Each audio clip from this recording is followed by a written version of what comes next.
अच्छा चौधरी साहब, ये जो इस्लामाबाद में 3 रेंजर्स एहलकारों के कत्ल का मुकदमा दर्ज कर लिया गया है बानी चेयरमैन पीटीआई के खिलाफ, और जुल्फ़िकार अली भुट्टो साहब के बाद पहली सियासी शख्सियत हैं इमरान खान साहब, जो कि वज़ीर आज़म भी रह चुके हैं, प्राइम मिनिस्टर भी, और उन पर 302 का पर्चा कटा है। इसको आप कैसे देख रहे हैं? क्योंकि आप अक्सर डायलॉग की बात करते हैं कि डायलॉग होना चाहिए, मुकालमा होना चाहिए, बात ज़ाहिर बात है टेबल टॉक से, गुफ्तगू से ही आगे बढ़ती है, किसी नुक्कड़ लगती है।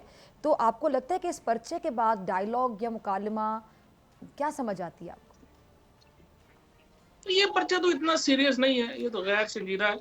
लेकिन जो बाकी पहले पर्चे हुए हुए हैं, जितने वो गैर संजीदा हैं, उतना ये भी है। तो डायलॉग तो खैर उसमें तो कोई ऐसी हिंड्रेंस नहीं है, लेकिन अभी तक सर, लग इसका यही रहा है। साइकोलॉजिकल इम्पैक्ट देखें ना कि कत्ल का मुकदमा दर्ज हो जाए, कत्ल का पर्चा कट जाए 302 का। कोई ऐसा साइकोलॉजिकल अच्छा। इम्पैक्ट नहीं है। वो तो यहाँ बाहर मक्खी भी मरेगी तो वो कहेंगे इमरान खान ने मारी है, तो उसका हुँ, क्या वो साइकोलॉजिकल इम्पैक्ट ले लें। ठीक है। देखिए साइकोलॉजिकल मतलब इसकी इम्पैक्ट इतनी अहमियत आपने नहीं है आपके मुताबिक?